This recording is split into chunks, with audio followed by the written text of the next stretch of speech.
읽을 말씀은 로마서 8장 14절에서 17절까지 말씀입니다. 로마서 8장 14절에서부터 17절까지 말씀 우리 한 목소리로 함께 합독하겠습니다. 읽겠습니다. 시작. 무릇 하나님의 영으로 인도함을 받는 사람은 곧 하나님의 아들이라. 너희는 다시 무서워하는 종의 영을 받지 아니하고 양자의 영을 받았으므로 우리가 아빠 아버지라고 부르짖느니라.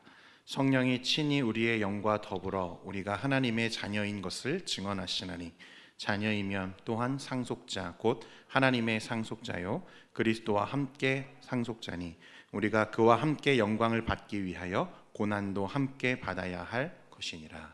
아멘. 죄송합니다. 찬양을 너무 열심히 했더니 목이 메어가지고. 할렐루야. 우리 옆에 계시는 분들과 한번 인사하겠습니다. 참 잘 오셨습니다. 반갑습니다. 지난주에 이어서 오늘도 많이 오셨네요. 여러분 혹시 롯데월드 가려고 오신 건 아니시죠?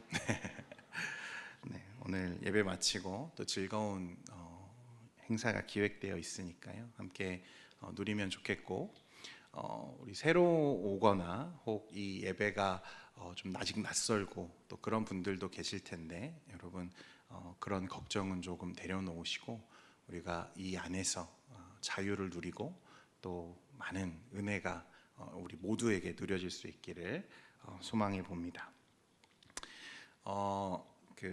우리는 그동안 우리 삶에서 죄를 극복하는 것이 가능한가, 가능하지 않은가 이 문제에 대해서 계속해서 이야기를 나눠왔습니다. 우리가 예수를 믿게 되었을 때 우리는 분명 죄를 더 이상 짓지 않게 되거나 또 죄의 영향으로부터 완전히 벗어난 것이 아니라는 사실을 우리가 분명히 이야기했습니다. 또 우리 안에는 자신의 구원에 도움이 되거나 또 하나님께 순종하기 위한 어떤 소망도 없기 때문에 참된 변화를 이루기 위해서 이제 새롭게 주어진 생명의 삶과 또 제자의 삶을 살기 위해서는 우리 자신의 노력이 아니라 무엇을 성령의 역사에 의지할 수밖에 없다는 사실을 우리가 분명히 해야 됩니다. 그러니까 철저하게 성령의 인도하심을 의지하지 않는다면 우리는 이전과 같거나 오히려 이전보다 더 못한 삶을 살 가능성이 여전히 있다는 소리입니다. 그렇다면 우리는 어떻게 성령과 함께 죄를 극복할 수 있을까? 그렇죠? 성령을 의지해야 한다. 또 성령의 인도를 따라 살아야 한다. 우리가 이런 얘기를 참 많이 들어왔거든요. 그렇죠? 알겠어요. 성령을 따라야 하는 것도 알겠고 내 힘으로 이것이 되지 않는다는 것도 인정합니다. 그래서 우리도 성령이 나를 강권적으로 붙잡아 주시기를 바라죠. 그런데 성령의 인도를 따라 사는 게 과연 무엇인가? 그걸 잘 모르는 게 문제죠. 우리가 성령의 인도를 따라 살기를 원한다 말하는데 성령이 나를 인도하시는 것이 무엇인지를 정확하게 모른다는 거예요. 팀 켈러 목사님은 성령과 함께 죄에 대항하여 이기는 방법을 뭐라고 얘기했냐면 영의 일을 생각하는 것이다 이렇게 말했습니다. 그러니까 성령을 의지한다는 건 곧 뭐죠? 성령의 일을 생각하는 것이라 했어요. 왜냐하면 우리가 생각이 우리 삶의 동력이고 우리 삶의 정체성이 되기 때문에 그렇죠. 그러면 이 성령이 우리 안에 오셔서 행하시는 일, 성령의 일은 무엇일까? 14절 말씀에 이렇게 말씀하죠. 무릇 하나님의 영으로 인도함을 받는 사람은 곧 누구의 아들이라? 하나님의 아들이라 그랬어요. 자, 오늘 말씀은 성령이 거하시고 이제 성령이 인도하시는 그 사람은 하나님의 아들이라, 하나님의 자녀라 라고 말씀을 시작하죠. 예수님을 믿고 우리가 영접하게 되면요, 성령님이 우리 안에 오세요. 그래서 이 성령님이 그 내주하심으로 말미암아 우리는 하나님의 아들이 된다, 자녀가 된다는 말이에요. 쉽게 말하면 성령님은 우리가 하나님의 자녀라는 것을 알려주시기 위해 오셨다는 거예요. 이게 성령의 일입니다. 성령이 행하시는 일이죠. 여러분은 하나님이 나의 아버지라는 것을 알고 계세요? 여러분? 고백하십니까? 네. 아마 습관처럼 이런 고백을 하시는 분들 있을 거예요. 아버지, 아버지. 네. 하나님이 나의 아버지다. 그리고 하나님이 나의 아버지 되신다는 것이 내 삶에 어떤 의미를 부여하고 또 어떤 변화를 일으키는지 여러분들 알고 계십니까? 우리가 성령이 하시는 일을 잘 알지 못하기 때문에 이 엄청난 변화와 특권을 누리지 못하는 경우가 생각보다 많습니다. 요한복음 1장 12절에 보면 영접하는 자, 곧 그 이름을 믿는 자들에게는 하나님의 자녀가 되는 권세를 주셨다 했어요. 그러니까 하나님의 자녀가 되는 것은 뭐다? 권세라 하셨어요. 권세. 여러분 이 권세를 사용하고 계세요? 삶에서? 네. 말씀은 이것을 우리에게 권능이라고 말하는데 실제로 우리 삶에서 이 권능을 잘 누리고 살지 못한다는 거죠. 자, 이제 이 하나님이 우리의 아버지가 되신다는 의미를 이해하기 위해서 제가 제 딸들의 이야기를 잠시 하는 것을 여러분 이해해 주시기 바랍니다. 저에게는 두 딸이 있어요. 첫째는 10살이고 둘째는 8살이에요. 둘째가 저 위에서 저를 보고 있네요. 네. 여전히 아주 정말 이쁠 때가 있었는데 그때는 좀 지난 것 같고 여전히 뻣뻣한 저를 늘 녹다운 시키는 사랑스러운 딸들이죠. 그죠? 물론 말 안 듣고 말썽 부릴 때 막 거짓말하고 할 때는요 가끔 어디 내다 버리고 싶을 때도 있지만 저는 딸아이들을 사랑해요. 여러분 그럴 수 없어요. 걱정하지 마세요. 사랑합니다. 그런데 그런 딸들이 특히 더 이쁘고 특히 사랑스러울 때가 있어요. 여러분 언제인 줄 아세요? 아직 결혼을 안 하셔가지고 아마 잘 모르실 수도 있어요. 잘 때?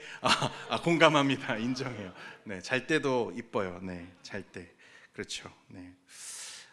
공부를 잘할 때, 나가서 대회에서 막 상을 받아올 때, 저희 첫째가요 저를 닮지 않아서 참 다행인 게 아주 똘똘합니다.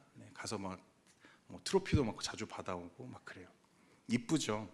그럴 때도 이뻐요. 그런데 그때가 가장 이쁜 건 아니에요. 언제가 가장 사랑스러운가? 그것도 기쁘지만 왠지 모르게 내 마음을 5만 가지 감정으로 가득 채우는 순간이 있는데 그건 저를 아빠라고 불러줄 때예요. 아빠, 아빠 하고 저에게 달려와서 안겨줄 때 이상하리 많지 뭉클한 감정이 제 안에 가득 차죠. 벅차오르기도 하고 마음의 근심이 한순간 녹아지는 경험을 할 때가 있어요. 제가 어느 날 습관처럼 아버지, 아버지 하고 기도하는데 그 순간 깨달아지는 게 뭐냐면 하나님께서도 내가 아버지, 아버지라고 부르며 기도할 때 내가 하나님을 아버지라고 부를 때 과연 내가 내 자녀들을 통해서 느끼는 이 감정을 하나님도 느끼시겠구나라고 하는 것을 제가 깨닫게 돼요. 여러분 하나님이 우리의 아버지가 되신다는 것은요 여러분 정말 특별한 일이에요. 하나님과 내가 말할 수 없는 친밀함, 마치 내 자녀가 나와 그 아빠라고 하는 이름 속에 연결되어 가는 그 특별함이 하나님과 내 사이에서 발생하는 순간이기 때문에 그래요. 여러분 그렇기 때문에 우리가 예수를 믿고 하나님을 아버지라고 부르게 된 일이 얼마나 놀라운 일인지를 여러분들이 알 필요가 있어요. 우리가 하나님을 아버지라고 부르는 것은 그냥 의미 없는 습관이 아니에요. 성령님이 우리 안에 계시다는 결정적인 증거가 바로 그거예요. 15절 말씀에 이렇게 기록하죠. 너희는 다시 무서워하는 종의 영을 받지 아니하고 양자의 영을 받았으므로 우리가 아빠 아버지라 부르느니라. 말씀은 우리 안에 계시는 성령에 의해서 우리가 하나님을 아버지라고 부르는 것이라 설명하죠. 그래서요 우리가 하나님을 아버지라고 부르는 순간에 확증되는 것이 있는데 우리가 하나님의 자녀라는 것, 자녀 같은 게 아니고 자녀라는 것이 성령 안에서 확증된다고 말씀하는 거예요. 내가 아버지라고 부르기는 했지만 성령께서 내가 하나님의 자녀라는 사실을 확인시켜 주신다는 거예요. 이게 성령이 하시는 일이에요. 16절 말씀에 성령이 친히 우리와 우리의 영과 더불어 우리가 하나님의 자녀인 것을 증언하시나니. 여러분 우리가 다른 건 다 양보하더라도요 여러분은 아무에게나 아버지라고 부르실 수 있으십니까? 만약 제 딸이 저 아닌 다른 누군가에게 아버지라고 부른다면 저는 굉장히 불쾌할 거예요. 굉장히 기분 나쁠 거예요. 아마 삐져서 말을 하지 않을 수도 있어요. 아무에게나 우리가 아버지라고 부를 수 없죠. 결코 그럴 수 없어요. 제가 왜 두 딸이 저를 아빠라고 부를 때 이 감격합니까? 왜 그 안에서 놀라운 감정들이 막 생겨나죠? 그거는 이 아빠라고 하는 것 안에 너무나도 친밀하고 너무나도 견고한 관계가 형성되기 때문에 그래요. 흉내내고 싶어도 흉내낼 수 있는 게 아니죠. 얼마 전에 한 TV 프로그램에서요, 한 가정의 이야기가 소개되는 걸 제가 본 적이 있어요. 이 가정에는요, 엄마와 세 자녀 그리고 한 아저씨가 함께 살아요. 이 가정은 재혼 가정이거든요. 두 딸은 어머니가 전 남편 사이에 태어난 자녀들이고, 이 아들은 현재 결혼한 남편과의 아이입니다. 10년이 넘는 세월 동안 함께 살면서 이 새 아빠죠, 이 남편은요, 그 아내와 자녀들에게 헌신적이었어요. 그건 아이들도 인정해요. 정말 좋은 아빠였어요. 다른 그 어떤 아빠들에게 비교해도 뒤처지지 않을 만큼 헌신적이었고 사랑을 부어주었어요. 그런데도 이 두 딸은 새 아빠를 아빠라 부르지 않고 뭐라고 부르죠? 아저씨라고 불러요. 아저씨. 이게 고민이라고 이제 나온 거죠. 여러분, 오랜 시간이 지나도 헌신적인 희생이 있어도 쉽게 떨어지지 않는 것이 아빠예요. 아빠. 아무에게나 아빠라고 부를 수가 없어요. 이건 정말 특별한 관계거든요. 그런데요, 우리 안에 내주하시는 성령으로 말미암아 양자의 영으로 말미암아 하나님을 아빠, 아버지라 부르게 된다. 이것은 여러분 그냥 지나칠 수 없는 엄청난 변화예요. 왜냐하면 이 하나님은 그냥 일반적인 우리가 알고 있는 부족한 그 아버지가 아니시거든요. 이 세상의 주인이세요. 이 세상의 주인이 내 아버지가 된다. 여러분, 그것도 실제적인 여러분들의 아버지가 되는 거예요. 이것이 성령의 일이고 성령은 이것을 우리 안에 확증해 가시는 거예요. 우리가 예수를 믿고 성령이 우리 안에 거한다면 그 사람은 하나님께 입양되어 하나님의 양자가 된 것이에요. 오늘 말씀에도 보면 우리가 양자의 영을 받았다 말하죠. 우리가 아빠, 아버지라 그때 부를 수 있다는 거예요. 이 말은 우리가 원래 하나님의 자녀가 아니었다는 거죠. 원래는 하나님의 자녀가 아니었어요. 누구의 자녀였습니까? 죄의 종이었고 죄의 자녀였죠. 그런데 이제 예수를 믿고 성령님께서 우리 안에 오시게 됨으로 하나님의 자녀가 되었어요. 원래 자녀가 아닌데 중간에 자녀가 되었기 때문에 양자가 된 거예요. 그럼 본래부터 하나님의 자녀는 누구예요? 하나님의 유일한 자녀, 독생자 누구시죠? 예수님이세요. 예수님의 친자녀는 예수님밖에 없으세요. 사실 우리는 이 양자라는 개념이 되게 어색하잖아요. 그죠? 왜냐하면 우리 문화에서는 양자 삼는 일이 거의 없어요. 그래서 양자라는 개념에 대해서 우리 마음이 닫혀 있고 또 양자가 되는 일도 없고 양자를 삼는 일도 거의 없기 때문에 이런 거에 대한 느낌이 여러분 실감이 나지 않으실 거예요. 어떤 면에서는 아주 불쌍한 사람처럼 느껴지기도 하죠. 양자가 된다는 거, 그죠? 그런데 이때 당시 유대 나라와 로마 시대에는 이 양자 삼는 일이 흔한 일이었어요. 그리고 이 말씀을 기록하는 바울은 이 로마를 배경으로 지금 말씀을 기록하고 있기 때문에 이 로마 시대의 이 입양, 이 양자에 대해서 여러분 우리가 주목할 필요가 있는데, 이 입양은요 주로 부유한 성인이 자신의 재산을 물려줄 상속인이 없을 때 시행하는 게 양자였어요. 왜냐하면 이 상속자가 없다는 것, 내가 내 재산을 물려줄 상속자가 없다는 건 어떤 의미였냐면 이 세상으로부터 내가 끊어진다는 의미였어요. 그러니까 자기가 물려줄 상속자가 없으면 반드시 누구를 세워야 되는 거죠? 내 재산을 물려받을 양자를 세워야 되는 거예요. 이게 당연한 일이었어요. 중요한 일이죠. 그 대상에는 제한이 없었어요. 어린 아이도 가능하고 청년, 심지어는 어른까지도 가능해요. 이 상속자가 자신의 소유를 상속할 누군가를 입양했을 때 그 순간 새로운 아들에게 몇 가지 바로 그 즉시 일어나는 변화가 있어요. 뭐냐면 첫 번째는 그에게 있던 이전에 가지고 있던 빚과 법적인 채무들이 모두 변제됩니다.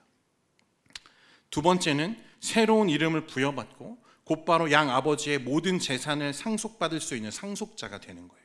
세 번째는 그의 양 아버지는 그의 모든 행위들, 심지어 그의 빚이나 심지어 그가 범죄 행위를 할지라도 그 위에 모든 행위에 대한 법적인 책임을 이 양부가 가지게 돼 있어요.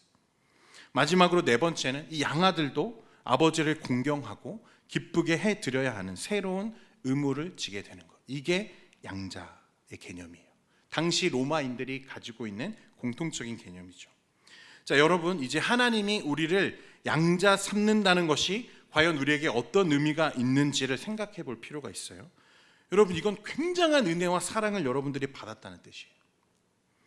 이 아들은 양자된 아들은요, 부모를 택할 권한이 없죠. 오직 부모가 그 아들을 직접 택해서 모든 대가를 지불하고 그를 법적으로 완전히 내 아들 삼는 것, 이게 양자 삼는 일이에요. 하나님이 우리를 구원하신다는 건 이런 거죠. 우리가 결정한 일이 아니에요. 우리가 하나님께 우리를 구원해 달라고 말한 적도 없어요. 그런데 하나님이 우리를 예정하시고 택하셨어요. 그리고 우리를 구원해 주시는데, 이 구원은 비단 죄의 종노릇하던 저주스러운 그 신분을 벗어나는 것 정도에서 머무는 것이 아니라 뭐죠? 모든 대가를 지불하셔서 우리를 이제 하나님의 자녀로, 하나님의 상속자로 우리를 세워주셨다는 거예요. 여러분, 어마어마한 변화죠. 하나님의 자녀가 되었을 때 이전의 모든 죄와 빚이 청산되고 이후 모든 행동의 책임도 누가 지시는 거예요? 하나님이 지신다는 거예요.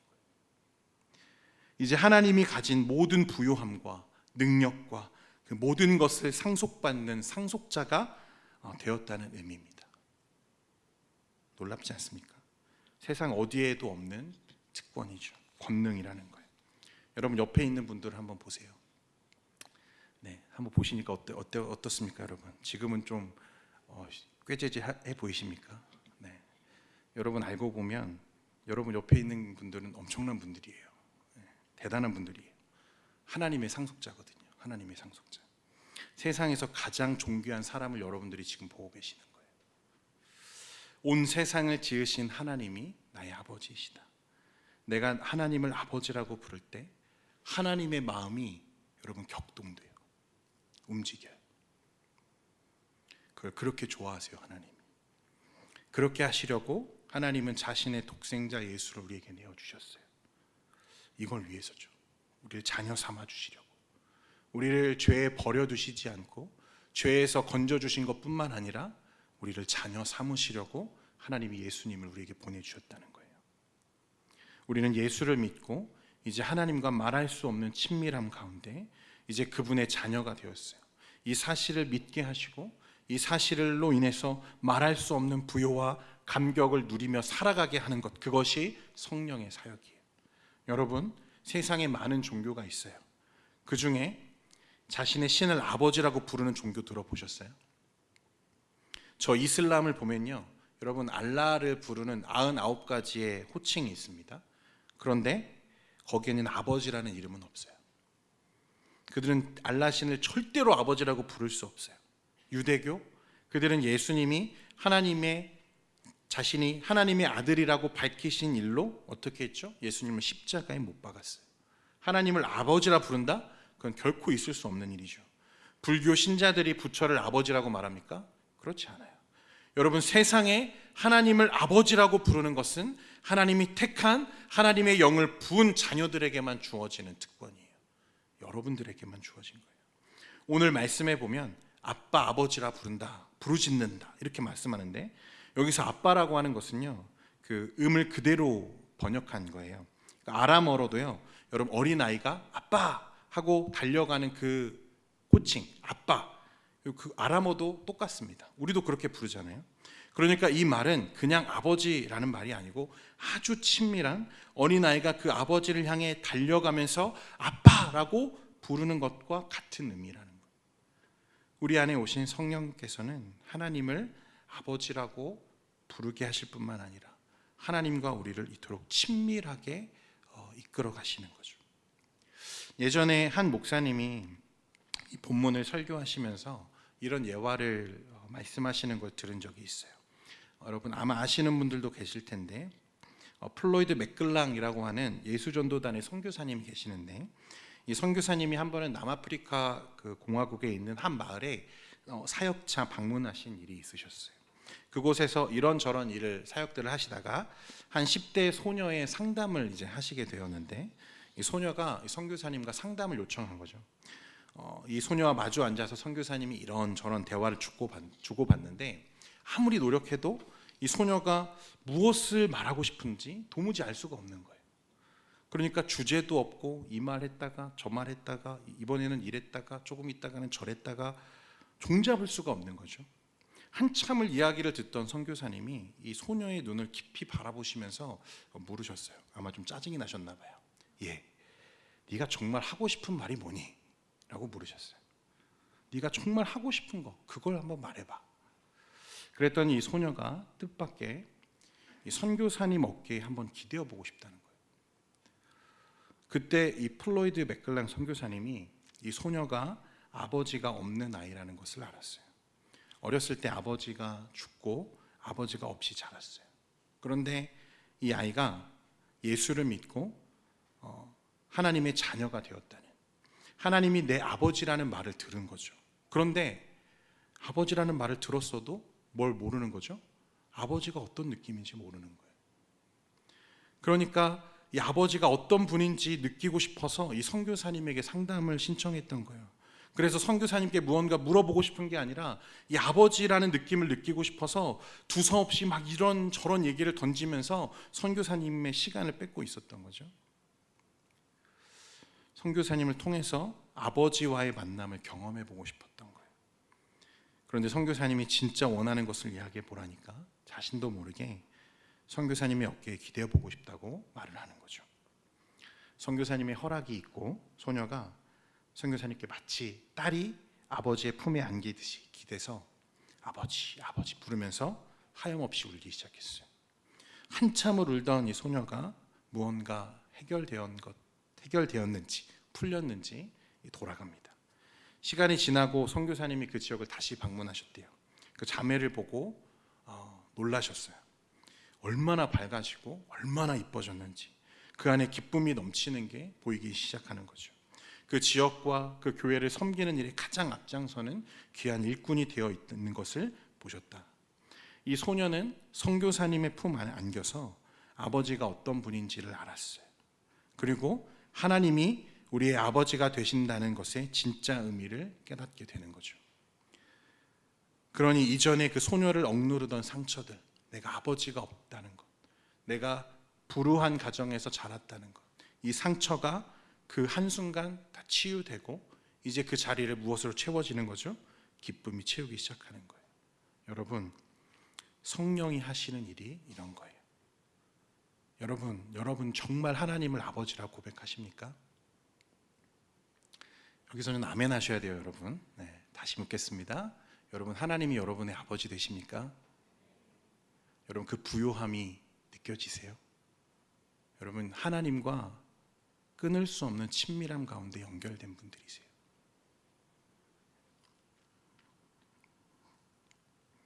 여러분들이 아버지라고 부를 때 하나님의 마음이 막 움직여요.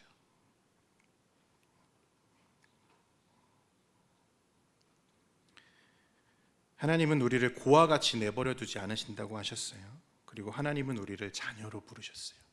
여러분, 하나님이 호적에 이름을 올리신 거예요. 여러분, 이 의미를 깊이 생각하셔야 돼요.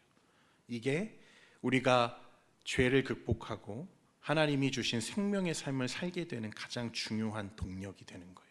내가 하나님의 자녀라는 것. 우리 사랑하는 청년 여러분, 또 젊은이 여러분, 이 사실이 여러분들의 삶을 가장 부욕해 하는 진리라는 것을 믿으실 수 있기를 바라요. 여러분, 이걸 모르면 예수를 믿어도요, 너무 재미가 없어요. 너무 행복하지 않아요.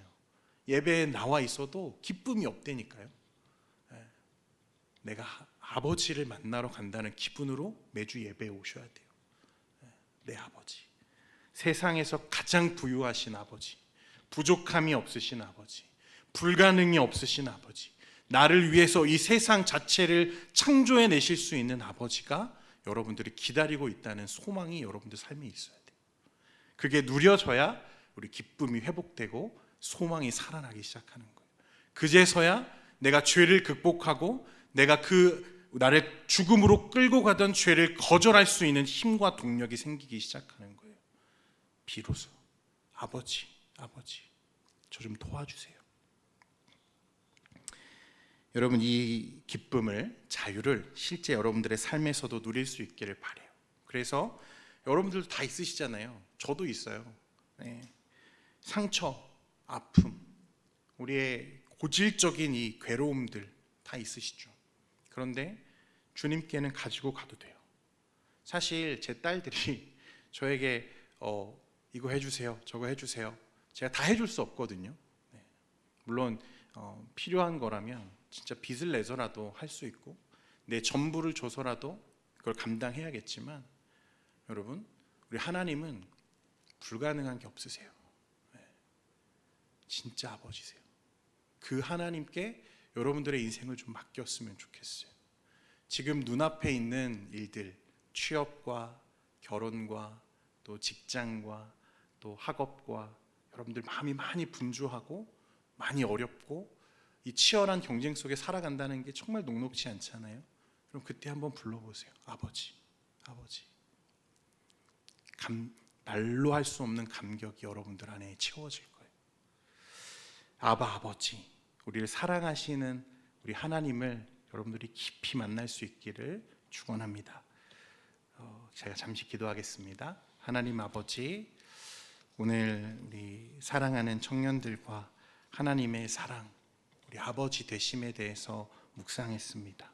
하나님이 내 아버지가 되신다는 것을 우리가 실제로 깨닫고 우리의 삶에서 그 부요함과 풍요로움과 기쁨과 자유를 누리며 살 수 있도록 은혜 베풀어 주옵소서. 이 시간 우리 안에 주님 성령으로 강력하게 채워주시고 하나님 앞에 우리가 고백하는 귀한 시간 되게 해 주옵소서. 예수님의 이름으로 기도합니다. 아멘.